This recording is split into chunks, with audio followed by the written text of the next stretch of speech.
Amazina ndi Mutwire Barbara urukurira ekitongore kya Ukara Mental Health Services ningashi ekitongore ekyayehire yo kuyamba eminyeto nadara omundwara ezorukuteganisa emitwe yabo.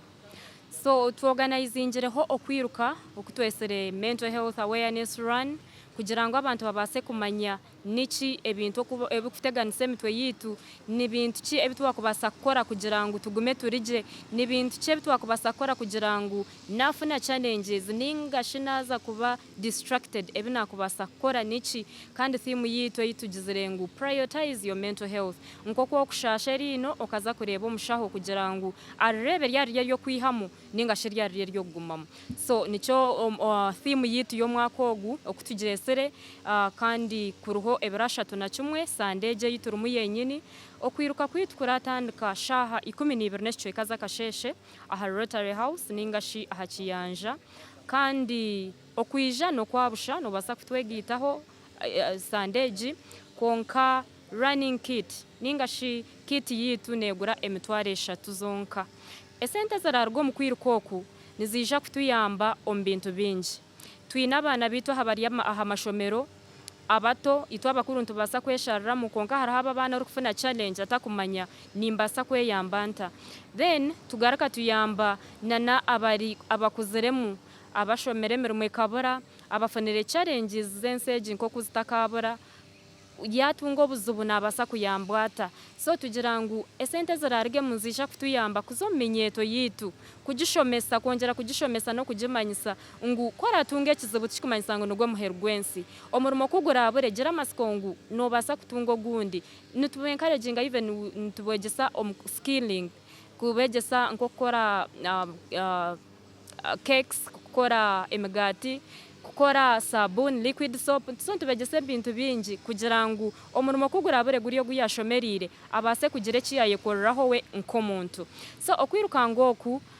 tuntwena ntuchimanya Ministry of Health ketireho SOPs ningashi standard operating procedures etushemerire kuratara kugira ngo aheteri n'abantu bingi ebuba kubasakora so ninja kubamanyisa ngo okwirukanga kwitu nikwijagumizamu ahabo kuba abo kurrebya amagaro muri mbarra batwikirize batwirorosa kurugero kubarebere ntekateka yitu okwera kuza kugenda mu misho ntwija kufollowinga byona Ministry of Health ebyetugambire ahabo kuba kwiruka tukwetaga kuhagenga wano kore aerobics actually no spacing obo ino mwanya murungi gukumara se kikwereka ngo ntija kuba hatariho contact y'abantu kandi after the event ntwija kuba ntugaruka mu makagitu tikizoba ryona nesha hanje munonga after kwiruka tukija then tukamarira izoba so nimbeta ebrashatu na kimwe sandeji mbase kutwegitaho kugira ngo tubase kuyamba ejeminyeto omuntu atakumanya natungo buzubu ninkora ki abantu binje mbajura suicidal thoughts agira ati nyokanye iho magara against agency yantama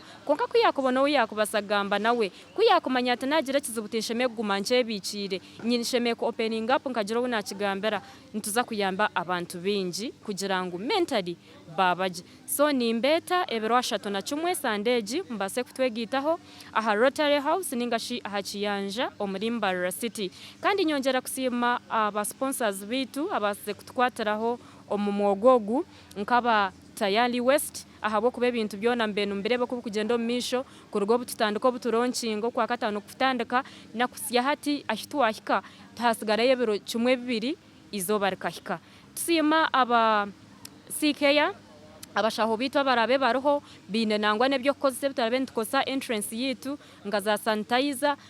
mbwene ntija kuba hariho buteka so ntubeta mwije mutwegiteho nsima ba dental access nsima Uganda Red Cross abarabe mbatwereza ambulance nsima aba garage nsima nabantu bona ababasize kutubereraho already about supportingire na nogura running kits twine hines twine honche so wabo takagitungire no basa kujiha omba sponsors babo bitu bona bunakugambera including Rotary House tinkajebwa ahabo kubahitura bentu yirukira no mwanya gwa Rotary Club of Mbarara so ni shabangu mwije mtwegiteho ebrashatu na kimwe sandeji shaha 12 n'ekyo kaza kasheshe then tubase kuyamba eminyeto yitu.